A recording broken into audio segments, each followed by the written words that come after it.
त्या ठिकाणी रिट्विट करून खरं तर अशा गोष्टीचं समर्थन करता येत नाही. सौरभ पिंपळकरनं रिट्विट करून काही मांडलं, पण सौरभ पिंपळकरच्या संपूर्ण त्या रिट्विटमध्ये कुठेही शरद पवार साहेबांना धमकी देणे असा कुठेही उल्लेख नाहीये. तर फेसबुक अकाउंटमध्ये ज्यांनी टाकलं त्यांच्यावर कारवाई केली पाहिजे का, तर प्रचंड मोठी कारवाई केली पाहिजे. आमचं समर्थन नाहीच आहे. कालही मी बोललो की माननीय शरद पवार साहेबांसारख्या व्यक्तिमत्वाला कुणी धमकी देत असेल तर महाराष्ट्र सहन करणार नाही आणि कुणी सरकारही सहन करणार नाही. देवेंद्रजी एकनाथजी सहन करणार नाही. आणि मुख्यमंत्र्यांनी आणि उपमुख्यमंत्र्यांनी आपलं पूर्ण बाजू मांडली आहे. पण सौरभ पिंपळकरचा जर उल्लेख करताय, भारतीय जनता पार्टीसोबत जोडताय, होय तो भाजपाचा कार्यकर्ता आहे का? होय. तो अमरावतीचा कार्यकर्ता आहे का? तर होय. कोणाचा कार्यकर्ता राहणं काही चूक आहे का? तर नाही आहे. पण सौरभ पिंपळकर पेक्षाही वाईट, त्यापेक्षाही वाईट आणि घाणेरडं शब्दाचा वापर करून उद्धव ठाकरे आणि राष्ट्रवादी काँग्रेसच्या अनेक कार्यकर्त्यांनी देवेंद्रजींना खूप वेळा, हजारो वेळा, मी 1000 बाबी सांगतो की देवेंद्रजींना यापेक्षाही वाईट पद्धतीने मागच्या महाविकास आघाडी सरकारच्या काळामध्ये ट्रोलिंग करण्यात आलं. त्यांच्या व्यक्तिगत जीवनाबद्दल ट्रोलिंग करण्यात आलं. त्यांना त्या ठिकाणी यापेक्षाही खालच्या स्तराचं ट्रोलिंग करण्यात आलं. पवार साहेबाबद्दल तर सौरभ पिंपळकरनी फार कमी त्या ठिकाणी लिहिलं आहे. आम्ही त्याचं समर्थन करत नाहीत आहे. सौरभ पिंपळकरनी धमकीच दिली नाही आहे. भाजपाच्या कार्यकर्त्यांनी त्यांना धमकीच दिली नाही आहे. पोलीस तपास करतील, दोषी असेल तर त्या ठिकाणी बघू, आम्ही कारवाई करू. पण प्रश्न असा आहे की ज्यांनी कोणी केला त्याचा काही भाजपचा संबंध नाही आहे. ज्यांनी त्याला सोबत जोडला यांनी काही असं लिहिलं नाही आहे. तरी सौरभ पिंपळकर, भारतीय जनता पार्टी आणि माझ्यासोबत फोटो दाखवणे, दानवे साहेबांसोबत फोटो दाखवणे अत्यंत चूक आहे. सौरभ पिंपळकरनी कधीही शरद पवार साहेबांना कुठल्याही त्या रेकॉर्डमध्ये बघा, पवारांना धमकी दिली नाही आहे. ती धमकी वेगळ्या फेसबुकवर नाही, आणि त्यामुळं त्याला सपोर्ट करणे हे सुद्धा वाईट आहे, चुकीचं आहे. आम्ही समर्थन करत नाही. पण मला या ठिकाणी माननीय देवेंद्रजी आणि एकनाथजीला विनंती करायची आहे की मागच्या 2.5 वर्षामध्ये यापेक्षाही जे वाईट लिहिलं गेलं, यापेक्षाही देवेंद्रजींना धमकी वजा मोठ्या प्रमाणावर अश्लील शब्दामध्ये लिहिलं गेलं. मागच्या महाविकास आघाडीच्या 2.5 वर्षात सरकार उद्धव ठाकरे आणि राष्ट्रवादी काँग्रेसच्या वॉर रूम मधनं मोठ्या प्रमाणात गोष्टी त्या ठिकाणी देवेंद्रजी बद्दल झाल्या, त्या पूर्ण काढल्या पाहिजे सरकारने. 2.5 वर्षाच्या मागच्या सरकारच्या काळातलं जे काही देवेंद्रजी आणि आमच्याबद्दल झालाय, असंच झालाय, याच्यापेक्षा वाईट झालाय. आम्ही कधी या ठिकाणी एवढं मीडिया ट्रायल केली नाही. आणि त्यामुळे मला वाटतं की आपण देवेंद्रजी आणि एकनाथजीला माझी विनंती आहे, 2.5 वर्षाचा पूर्ण रेकॉर्ड सरकारने काढला पाहिजे आणि यापेक्षाही वाईट लिहिणाऱ्या लोकांना आत्ता कारवाई केली पाहिजे. संजय राऊतांच्या बाबतीत पण झालंय, त्यांना पण फार धमक्या येतात आहे.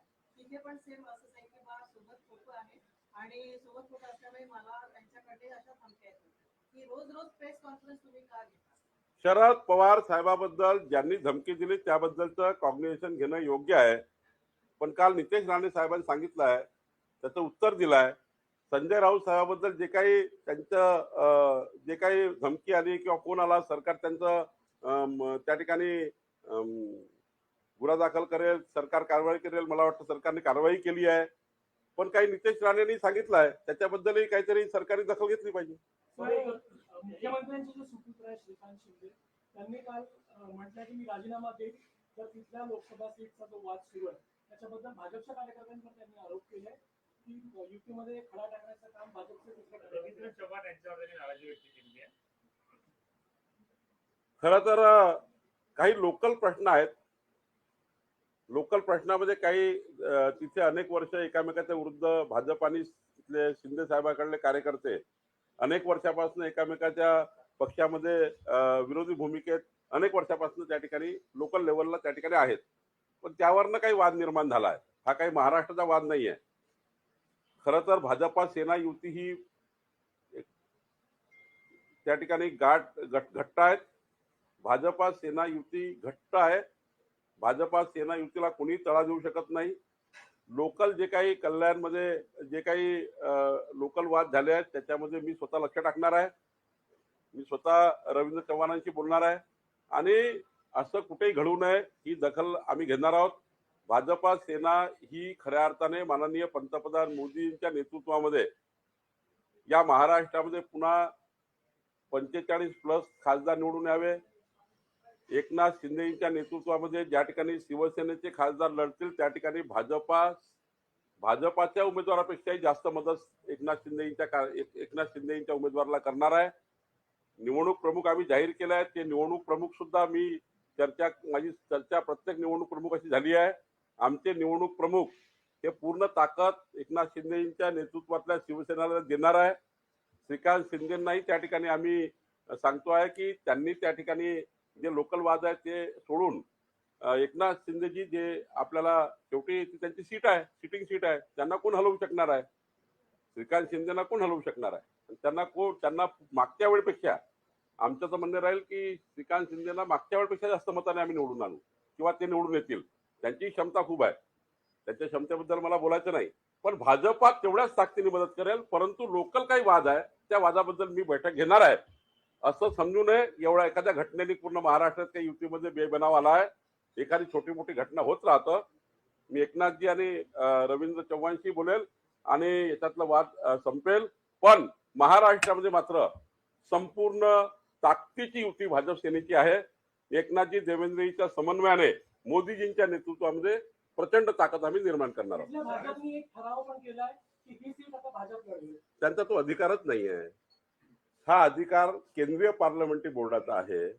भाजपच्या लोकल कार्यकर्त्याच्या रागारागात त्यांनी काही गोष्टी केल्या असतील त्या मी स्वतः निस्तारणार आहे. एखाद्या वेळी जेव्हा माणसाला एखादी घटना घडतं, एखादी घटना घडली असेल तिथं लोकल लेवलला, त्या लोकल लेवलच्या घटनेवरनं काही भाजपच्या कार्यकर्त्याला वाटतं असेल आमचा अन्याय झाला, एखाद्या विषयाला धरून अन्याय झाला आहे, तर त्यांना असं वाटतं की आम्हाला काही प्रोटेक्शन मिळावं. मी स्वतः त्या ठिकाणी लक्ष टाकणार आहे. पण कोणती सीट कोणाला मिळणार, कुठला उमेदवार कोण असणार, हा ना राज्य भाजपाचा अधिकार आहे ना कल्याणच्या कार्यकर्त्याचा अधिकार आहे. केंद्रीय पार्लमेंटरी बोर्ड जो उमेदवार ठरवेल युतीचा त्यांनाच अधिकार तो आहे. त्यामुळे असे ठराव वगैरे करून काही फार उपयोग होत नाही. संजय राऊत आज म्हणाले की शिवसेना यांनी फोडली नाही तर भाजपच्या केंद्रीय नेतृत्वाने फोडली, एकनाथ शिंदेनी नाही फोडली. मी परवाही सांगितलं तसं संजय राऊताबद्दल मी ठरवलं आहे की आमचे नितेश राणे प्रत्येक गोष्टीचं उत्तर देत आहे. पण तुम्ही जे आता आमच्या राज्यात देशाच्या नेतृत्वाबद्दल बोलले आहे, मी मागेही सांगितलं, आत्ताही सांगतो आणि उद्याही सांगितलं, जर एकनाथ शिंदेच्या नेतृत्वात 50 आमदार बाहेर निघाले नसते तर संपूर्ण एकनाथ शिंदेकडले जेवढे आमदार आहेत त्यांना पुढच्या निवडणुकीमध्ये हरवण्याचा प्लान जो राष्ट्रवादीने केला होता, तुम्हाला जर हे एमवेचं सरकार असतं आत्ता आणि पूर्ण चाललं असतं तर उद्धव ठाकरेचे 20 आमदार राहिले असते आणि काँग्रेस राष्ट्रवादी 100 झाली असती. मग राष्ट्रवादी 100 आणि उद्धव ठाकरे 20 त्यांना परवानगी होती अलिखित. कारण पुढच्या काळामध्ये सुप्रियाताईला मुख्यमंत्री उपमुख्यमंत्री आदित्य ठाकरे या पद्धतीने जर राजकारण करायचं असेल, परिवारातच सर्व ठेवायचं असेल आणि हे जर आमदाराला माहीत झालं असेल की आम्हाला हरवण्याचा जाणून प्लान तयार होतो आहे, राष्ट्रवादी काँग्रेसने 100 निवडून आणण्याचा प्लान तयार केला आणि मग ते 100 कुठनं 20-25 कुठले वाढवायचे, 30 कुठले वाढवायचे, तर शिवसेनेचे आमदार हरवायचे. रायगड जिल्ह्यामध्ये आदिती तटकरे यांनी तिथले 3 शिवसेनेचे आमदार कसे हरतील? राष्ट्रवादी काँग्रेसचे पालकमंत्री ज्या ज्या ठिकाणी होते त्या ठिकाणी त्या शिवसेनेचे आमदार कसे हरतील याचा प्लान तयार झाला. आणि मी दाव्याने सांगतो 50 आमदार जे बाहेर गेले हे खोके बोके काही नाही आहे. त्यांना भीती वाटायला लागली की आमच्या हिंदुत्ववादी मतावर त्या ठिकाणी आम्ही निवडून आलो आहे, आमचे मतं वेगळे आहेत, आमचं राजकारण वेगळं आहे, आम्ही ज्या पार्श्वभूमीत त्या ठिकाणी मोठे झालो आहोत ती पार्श्वभूमी वेगळी आहे आणि गावात आम्हाला काँग्रेस आणि राष्ट्रवादीचा जय जयकार करावा लागतो आहे. त्यांच्या जे मत आहे त्या मतं वेगळेच आहे, त्यांना निवडून आणणं वर्गही वेगळा आहे आणि अशा वर्गाला सोडून आम्हाला त्यांच्याकडे जावं लागतं आहे आणि आम्ही निवडणूक हरल्याशिवाय राहणारच नाही. हा 100% त्यांच्या मनात भीती निर्माण झाली. म्हणून त्यांनी उद्धव ठाकरेला सोडलं. म्हणून एकनाथ शिंदेच्या नेतृत्वामध्ये 50 आमदार बाहेर गेले.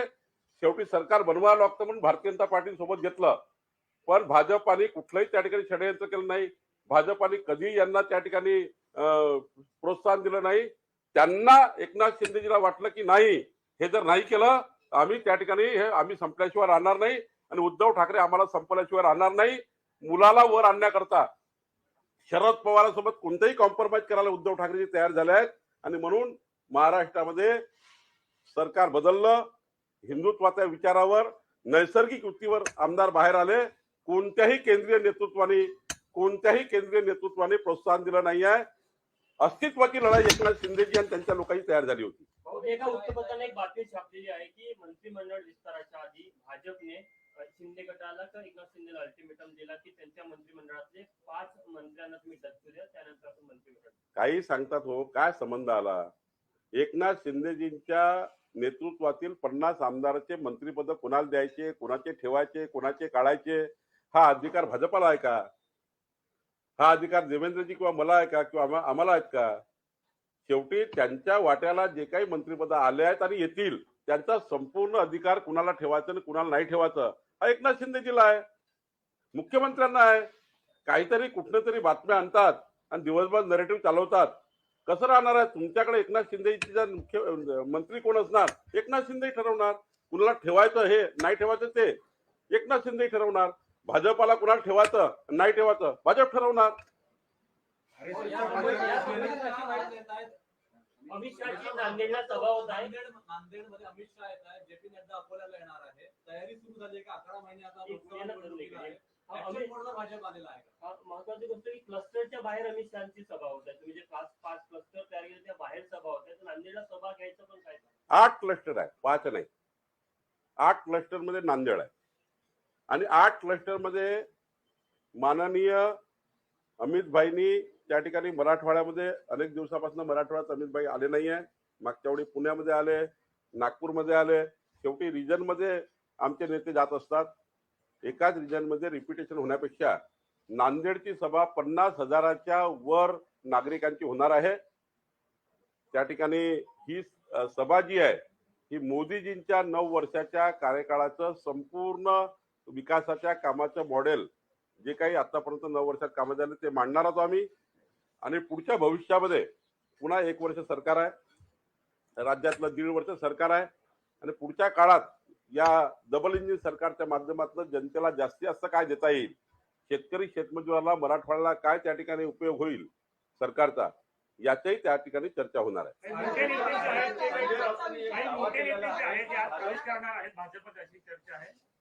नाही, प्रवेश मोठे असो की छोटे असो, मोठे छोटे प्रवेश महत्वाचे नसतात. पक्ष वाढणं महत्वाचं असतं. एक जरी कार्यकर्ता आला तरी पक्ष वाढतो, एक मत वाढतं. त्यामुळे पक्ष प्रवेश आहेच. आता मोठे असो की छोटे असो पक्ष प्रवेश भाजपमध्ये आहे. आणि काही लोक सांगतात कर्नाटकची निवडणूक हारल्यावर महाराष्ट्रात फरक पडेल. अहो, कर्नाटकची निवडणूक झाल्यावर निकाल आल्यावर महाराष्ट्रात 2000 कार्यकर्त्यांनी भाजपात प्रवेश केला.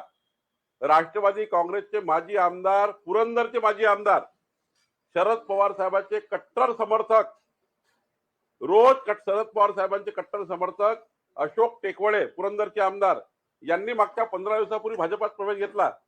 कर्नाटक सांगतात कर्नाटकची परिस्थिती महाराष्ट्रात होणार आहे. महाराष्ट्रात मेगा भरती सुरू आहे पार्टीमध्ये. रोज पक्षप्रवेश चालू आहे. आजही पक्षप्रवेश आहे. 13 तारखेला सुद्धा प्रदेश कार्यालयात मोठे पक्षप्रवेश आहेत. त्यामुळे कर्नाटकमध्ये जे काही झालं ते महाराष्ट्रात सांगतात ना. महाराष्ट्रात जर कर्नाटक सारखं महाराष्ट्रात वातावरण असतं तर भाजपमध्ये पक्षप्रवेश झाले नसते. भाजपमध्ये तर रोज पक्षप्रवेश होत आहे.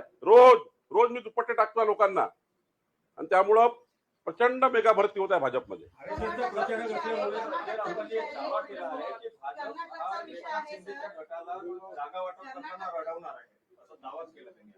त्यांच्याकडे जे चालू आहे ना, काँग्रेसला 1 होती, आता काँग्रेस 16 मागताय आणि शिवसेना उद्धव ठाकरेच्याच सीटवर ते दावा करतात आहे. जसं रामटेकची उद्धव ठाकरेची सीट आहे त्याच्यावर काँग्रेस दावा करताय. 16 सीटवर दावा करणार आहे उद्धव ठाकरेंच्या 16 सीटवर काँग्रेस दावा करणार आहे, राष्ट्रवादी दावा करणार आहे. आणि मी तुम्हाला लिहून देतो, उद्धव ठाकरेजींना 2 जरी सीट दिल्या काँग्रेस आणि राष्ट्रवादीने, तरी उद्धव ठाकरे युती करतील, महायुती करतीलच, महाविकास आघाडीमध्ये राहतील, महाविकास आघाडी सोडणार नाही, मला माहिती आहे. कारण उद्धव ठाकरेला त्यांच्याशिवाय पर्याय नाही, ते त्यांच्याशिवाय जगू शकत नाही. उद्धव ठाकरे महाविकास आघाडीशिवाय जगू शकत नाही, त्यांना कुठे पर्याय नाही. उद्या पवार साहेबांनी म्हटलं 2 सीट उद्धवजी घ्या, येस सर. उद्या त्या ठिकाणी सोनिया गांधीजींनी म्हटलं उद्धव ठाकरे तुमच्याकडे 2च सीट आहे, तरी येस सर म्हटल्याशिवाय राहणार नाही. आमच्याकडे एकनाथ शिंदेजी आणि देवेंद्रजी दोघेही समन्वय करतील आणि माननीय आमचे केंद्रीय नेतृत्व योग्य वाटप करतील. भाजप सेना प्रचंड मजबूतीने काम करेल. आणि मी आधीच सांगितलं 288 विधानसभेत आणि 48 लोकसभेत जेवढ्या सीट एकनाथ शिंदेला दिल्या आहे त्या सीटमध्ये भाजप, मी तुम्हाला दिसेल, तुम्ही कॅमेरा घेऊन जाल तेव्हा, की भाजप ही प्रचंड ताकदीने एकनाथ शिंदेच्या मागे उभी राहील. कुरुलकर हे आरएसएसचे प्रचारक असल्यामुळे त्यांना जाणीवपूर्वक वाचवलं जात आहे असं संभाजी ब्रिगेडनं आरोप केला आणि ते रस्त्यावर उतरले. मला माहिती नाही संभाजी ब्रिगेडने काय आरोप. सर, कर्नाटकच्या पुस्तकातून माननीय हेडगेवार यांचं नाव हटवण्यात आलं आणि भारतीय जनता पार्टी याच कार्यकाळामध्येही त्यांचं नाव हटवण्यात येत आहे असे शिक्षण मंत्री मधु बंगारप्पा यांचा आरोप आहे. मला वाटतं की त्या काय तथ्य नाही. इम्तियाज जलील यांनी फडणवीसांवर टीका केलेली आहे. ज्या पद्धतीने फडणवीसांनी म्हटलं होतं की औरंगजेबाचे जे औलाद आहेत ते शोध घ्यावं लागेल, तर इम्तियाज जलील त्यावर टीका केलेली आहे की गोडसेंचे जे औलाद आहेत त्याची आम्ही शोध. मी ओवेसीने केली आहे. मी कालच यावर उत्तर दिलं की ज्या पद्धतीने शरद पवार साहेबांनी मुस्लिम आणि ख्रिश्चन यांची चिंता मला वाटत आहे भाजप सेनाच्या युतीच्या सरकारच्या काळात. सरकारच्या बाहेर गेले त्यांना चिंता वाटतं आता या मुस्लिम आणि ख्रिश्चनाची की भाजप त्यांचं रक्षण करेल का नाही, सरकार त्यांचं रक्षण करणार का नाही. शरद पवार साहेबांनी ट्विट केलं आणि त्याबरोबरच त्या ठिकाणी संभाजीनगरमध्ये प्रकरण घडलं. मग कोल्हापूरमध्ये बंटी पाटील यांनी स्टेटमेंट केलं, तिथे दंगल झाली, दोन समाजात तेढ निर्माण झाली. आणि आता माननीय देवेंद्रजी खरं बोललंय की ज्या वेळा घटना घडल्या त्यावेळी हजारो सोशल मीडियामध्ये पेड वर्करनी जे या ठिकाणी मोठे मोठे वॉर रूम तयार करण्यात आले, सत्तेतून जो पैसा कमवला आहे, सत्तेतून जो पैसा कमवला त्या पैशावरनं जे वॉर रूम तयार करण्यात आले आहेत त्या वॉर रूम मधनं औरंगाबाद हे आम्ही असंच म्हणू, औरंगाबादच नाव आम्ही बोलू, औरंगाबाद शिवाय आम्ही शब्द वापरणार नाही, आम्ही संभाजीनगर कधीच म्हणणार नाही. एकीकडे धर्मवीर छत्रपती संभाजी महाराजांचा अपमान करायचा, धर्मवीर छत्रपती संभाजी महाराजांचं नाव ज्या संभाजीनगरला मिळालं ते आम्ही म्हणणारच नाही अशी कृती राष्ट्रवादीने करायची. आणि त्यावर त्या ठिकाणी जमावाने औरंगजेबाचे फोटो लावायचे, त्या ठिकाणी मोठ्या प्रमाणावर उत्साह साजरा करायचा, हर्षोल्लास साजरा करायचा आणि त्या ठिकाणी घटना घडायच्या. देवेंद्रजींनी म्हटलेलं बरोबर आहे, 1000 गोष्टी सांगता येतील, या गोष्टीला समर्थन करणारे किती ट्विट झाले. औरंगाबादला त्या ठिकाणी औरंगजेबाच्या फोटो ज्या पद्धतीने लावण्यात आल्या, पोस्टर लावण्यात आले, त्यावर 1000 समर्थनाचे ट्विट किंवा सोशल मीडियाच्या बातम्या किंवा समर्थन करणारे लोक पैदा झाले. त्यावर देवेंद्रजींनी म्हटलंय खरं आहे.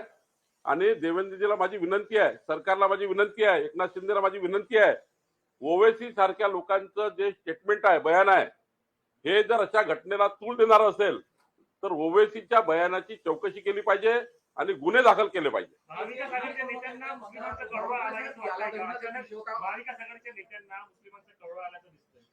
नाही, सांगितलंच ना, शेवटी आम्ही काही मुस्लिम विरोधी नाही आहोत.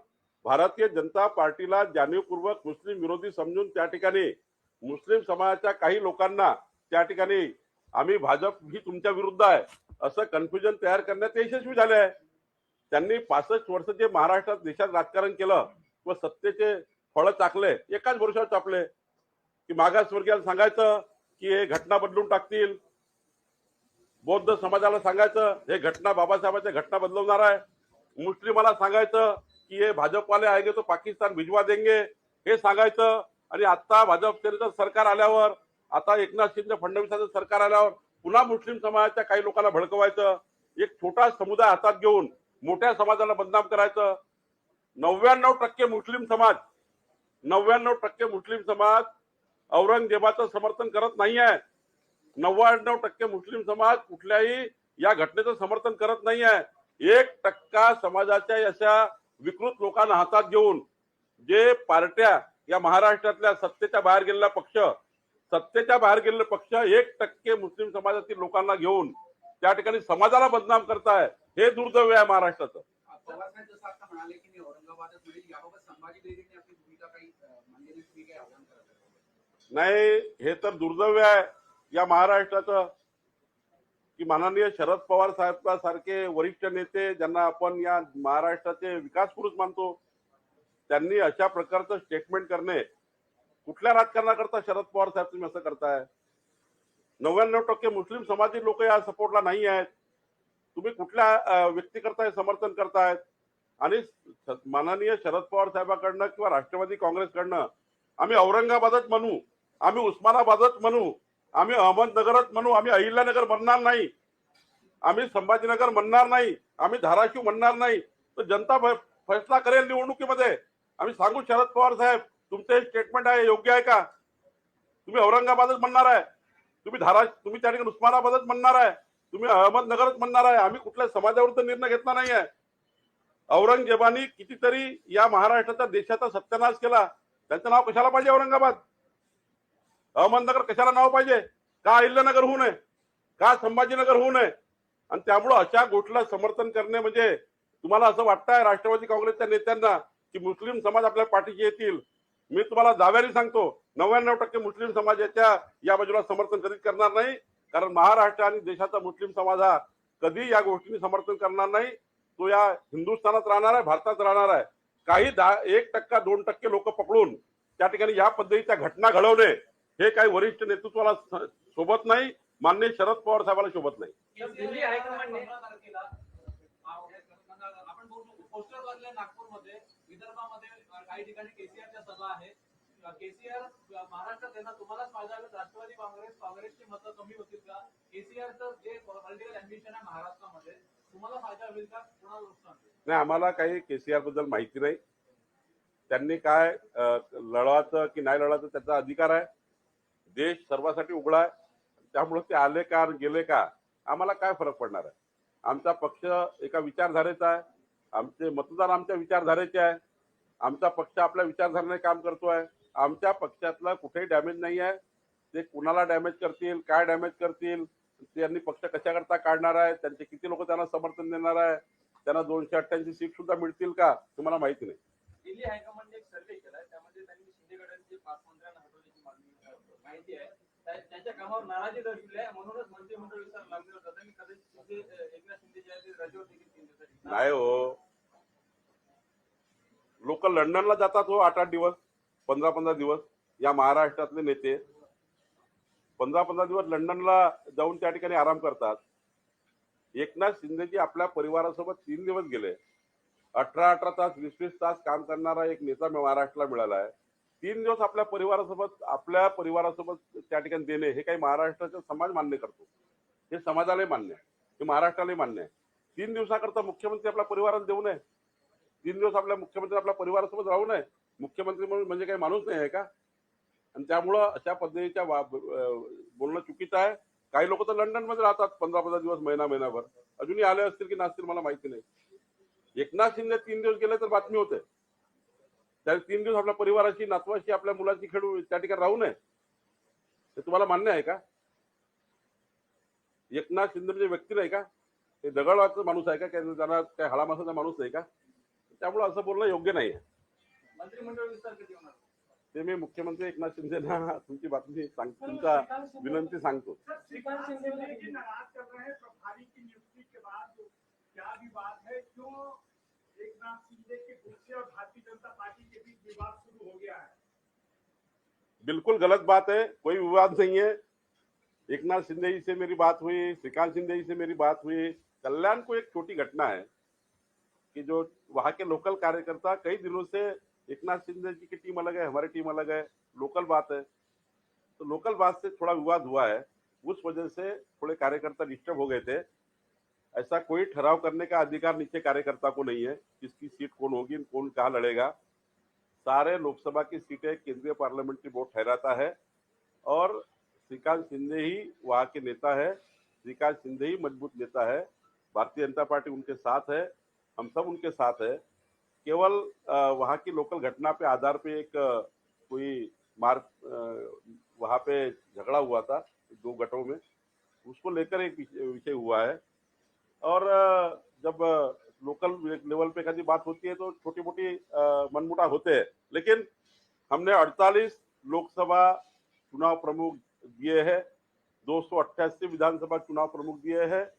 और मैं आपको बार बार कहना चाहूंगा कि हमारे 48 लोकसभा चुनाव के जो इंचार्ज है, सबको इंस्ट्रक्शन दिए गए हैं कि विधानसभा लोकसभा में जो भी कैंडिडेट एकनाथ जी देवेंद्र जी के कोऑर्डिनेशन से हमारे केंद्रीय नेतृत्व ठहराएगा, उसको पूरी ताकत हम देंगे। मैंने ये भी कहा है कि जितनी ताकत बीजेपी के विधायक और सांसद के चुनाव में लगेगी, उससे ज्यादा ताकत हम एकनाथ शिंदे जी के नेतृत्व वाले सीट को देंगे। क्या ऐसी भी एक चर्चा शुरू हुई है कि शिंदे गुट के जो सांसद है या जो विधायक है आगामी चुनाव में बीजेपी के चुनाव चिन्ह पे चुनाव लड़ने वाले हैं? सब बातें गलत है, सब बातें बेबुनियाद है। एकनाथ शिंदे जी ने एक बार डिक्लेयर किया कि इतने कैंडिडेट हमारे हैं, वो उधर से ही लड़ेंगे, हम अपने चुनाव पे लड़ेंगे। ये तो एकनाथ जी ठहराएंगे, उनको कहाँ का लड़ना है, उनका अधिकार है। और ये सब बातें जानबूझकर नैरेटिव फैलाने के लिए तैयार होती है, हमारे बीच में झगड़ा लगाने के लिए तैयार होती है। ऐसा कोई झगड़ा नहीं है, ऐसी कोई बातें नहीं है। उल्टा कांग्रेस वहां महाविकास आघाड़ी में, मैं दावे के साथ कहता हूँ, उद्धव ठाकरे के पास जो अभी सीटें हैं, वो सीट पर कांग्रेस दावा करने वाली। रामटेक में, नागपुर के रामटेक में कांग्रेस ने दावा किया, कल मीटिंग भी हुई उनकी। उद्धव ठाकरे की हालत ऐसी होने वाली है कि 2 सीट के ऊपर उद्धव ठाकरे जी को मानना पड़ेगा। और जब शरद पवार साहब जिस दिन उद्धव ठाकरे को बोलेंगे कि 2 सीट आपको लेना है, यस सर बोलेंगे। सोनिया जी ने कहा उद्धव जी आपको 2 ही सीट लड़ना है, तो भी वो महाविकास आघाड़ी में रहेंगे, उनको कोई पर्याय बचता नहीं है। बीजेपी थी कि बहुत बड़ा भाई मान के उनको काम करती थी। उद्धव ठाकरे जी और सबकी शिवसेना को बड़ा भाई की जगह बीजेपी ने दी। उनने जो कहा वो किया, उनने जो सीट मांगी वो दी।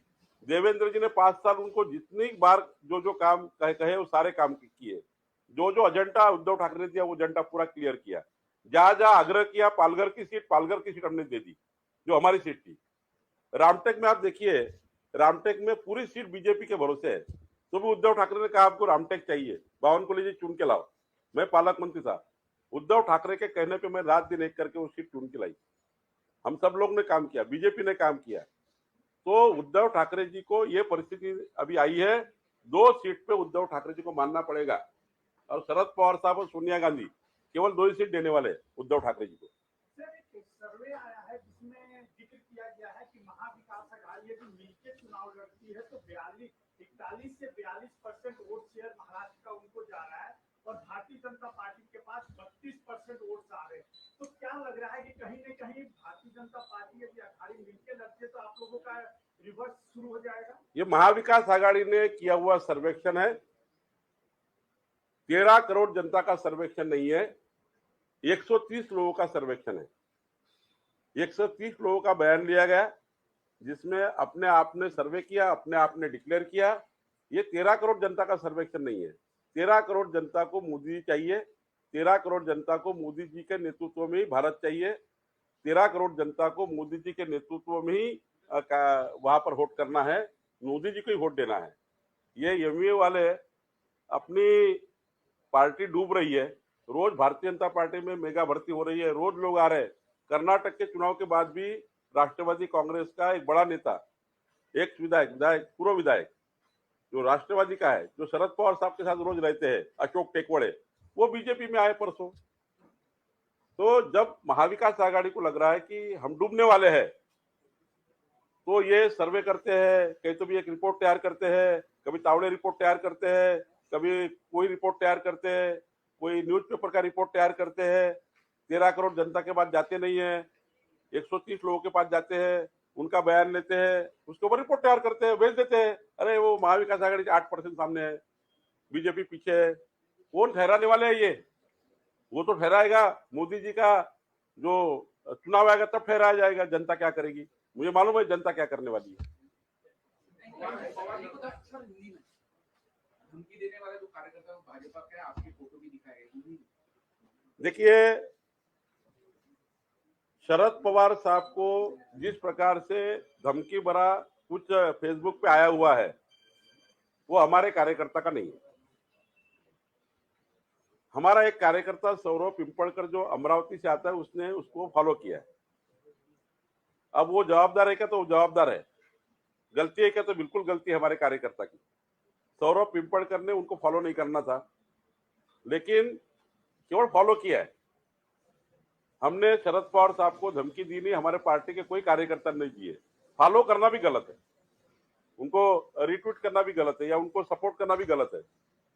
लेकिन मैं आपको 1000 एग्जाम्पल बताता हूं कि महाविकास आघाड़ी की सरकार के समय देवेंद्र जी के खिलाफ इससे भी गंदी गंदी नीचे जाकर निचली भाषा में बातें कही गई। स्पेशल वॉर रूम बनाकर महाविकास आघाड़ी के नेताओं ने और कार्यकर्ताओं ने देवेंद्र जी के ऊपर जिस प्रकार से टिप्पणी की 2.5 साल में, आप एक एक पढ़ेंगे तो आपकी नीचे मुंडी जाएगी। इस प्रकार से ट्वीट और रिट्वीट किए गए, इस प्रकार से सोशल मीडिया पे गंदी गंदी बातें कही गई। मेरी देवेंद्र जी और एकनाथ जी को विनती है, ये 2.5 साल में जिस प्रकार से ये पवार साहब के बारे में तो कुछ भी लिखा नहीं है, देवेंद्र जी के बारे में तो क्या क्या लिखा है। एक बार 2.5 साल पीछे जाइए, आप देख लीजिए क्या किया आपके कार्यकर्ताओं ने, क्या क्या हुआ आपके वॉर रूम से।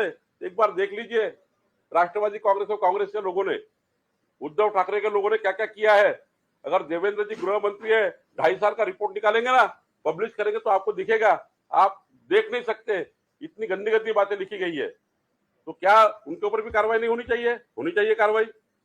सौरव पिंपलकर दोषी है, उसने थोड़ा फॉलो किया है। सौरव पिंपलकर जी ने नहीं लिखा है कि पवार साहब को धमकी देना, कि पवार साहब को ऐसा करना, वो नहीं लिखा है उसने। आप पूरा ट्वीट देख लीजिए, पूरा सोशल मीडिया खोल के देख लीजिए। हमारे बीजेपी के कार्यकर्ता ने कुछ नहीं किया। हाँ, फॉलो करना गलत है, वो नहीं करना चाहिए, कार्रवाई होनी चाहिए, वो होनी चाहिए। लेकिन अगर पुरानी बात कहेंगे तो 2.5 साल के महाविकास आघाड़ी के सरकार के समय बहुत गंदे तरीके से चला है। हमने चुपचाप रहे, हमने सहन किया है। हमने इस प्रकार से मीडिया ट्रायल नहीं की है। सर, उद्धव ठाकरे गुट के शिवसेना के नेताओं का कहना है कि शिवसेना को शिंदे ने नहीं तोड़ा, अमित शाह ने तोड़ा। ये बात बिल्कुल गलत है। हमारे अमित भाई, हमारे मोदी जी ऐसे कुछ विषय में गिरते नहीं है। मैं दावे के साथ कहता हूं, अगर ये दावा झूठ निकला तो बताइए। उद्धव ठाकरे, शरद पवार जी ने एक प्लान बनाया था, शिवसेना के जो विधायक चुन के आए वो विधायक कम हो जाए, राष्ट्रवादी कांग्रेस के विधायक 100 हो जाए, उद्धव ठाकरे 20 पे रह जाए। ये प्लान बनाया गया और जानबूझकर शिवसेना के विधायक क्या थे, वहां राष्ट्रवादी कांग्रेस के पालक मंत्री जी थे, ये पालक मंत्री उनको हराने के पीछे पड़ गए। मेरी कई बार शिवसेना के विधायकों से बात हुई कि इस प्रकार से अगर सरकार चलेगी महाविकास आघाड़ी तो हम 50 लोग चुनाव नहीं जीत सकते। ये स्थिति निर्माण कर दी थी उद्धव ठाकरे ने। उद्धव ठाकरे, उनका मुख्यमंत्री 2 दिन केवल मंत्रालय में जा रहे थे। उद्धव ठाकरे मातोश्री पे कोई विधायक से मिलने रहे थे। उद्धव ठाकरे शिवसेना के कोई एमएलए के कागज पे सही नहीं कर रहे थे, उनके जेब में पेन ही नहीं था। ऐसे समय में विधायक चुनाव हारने की स्थिति में आ गए थे। अगर एकनाथ शिंदे जी ने उठाव नहीं किया होता तो शिवसेना के केवल 20 विधायक दिखते, सारे 50 विधायक हार जाते चुनाव। उद्धव ठाकरे ने ये नीति तय की थी, अपने बेटे को नेता बनाने के लिए सारे हरा दो, हमारा बेटा रहेगा ओनली। इस वजह से ये सब लोगों को बाहर जाना पड़ा, इस वजह से सरकार बनी। कोई खोके होके नहीं है, ये उद्धव ठाकरे ने किया हुआ अन्याय है। उद्धव ठाकरे ने अपने परिवार के लिए किया हुआ षड्यंत्र है। उद्धव ठाकरे ने 2.5 साल सारे खासदार और सारे एमएलए एमपी को वहां पर एंटरटेन नहीं किया।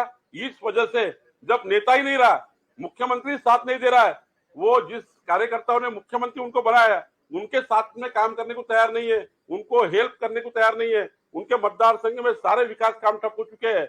ऐसे केस में सभी 50 विधायक को बाहर निकलना पड़ा।